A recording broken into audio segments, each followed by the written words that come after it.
Oh, I have to hold this. I don't have to look at it, do I? It will find me. Just look at everybody else. Okay. All right, so here we go. So the bad that we chose was using closed questions, and we said that our solution would be we would want to know if we were that person or if we were helping someone, discovering the difference between open and closed questions first, and then having practice creating those open-ended questions to apply with our students. Thank you. Who's the volunteer victim here? We didn't really get very far. I see purple on your paper.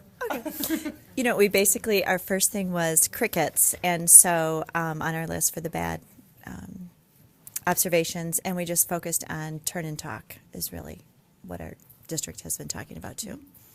So, after enough wait time. Yeah. After 40 seconds. Perfect. Okay. Great, thank you. Okay, we're gonna come all the way in the back. Will it come all the way back here?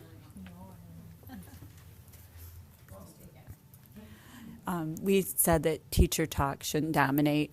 Make sure you're giving kids think time, and it may get a little uncomfortable, and that's okay. Make sure you're not talking all the time. Okay, perfect, thank you. And did I come to this table? I don't think I did.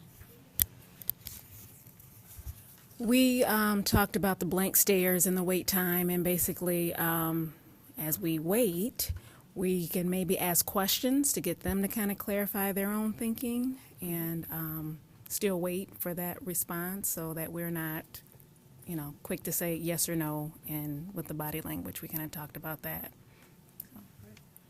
So in order to do that strategy, you're gonna have to do a little bit of that, like, thinking ahead of time about, right, so a little bit of that pre-planning of, okay, when I ask this big nasty question about -1 and 1, I'm gonna have to kind of maybe think of a couple other questions just in case I get the blank stare from kids as well, right? We were talking about rephrasing, but then throw Oh, it back yeah. to the students so that they can ask questions, because obviously they don't understand some things. So Right. maybe they can pick up or talk about where things kind of fell apart for them.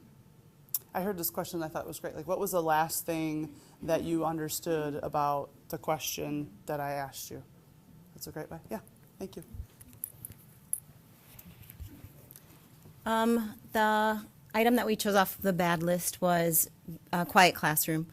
We figured if we asked follow-up questions and things to get the children talking, it actually would get rid of a lot of the other things on the list, such as low student engagement and a teacher-driven classroom. So getting the kids talking actually gets rid of a lot of the other issues.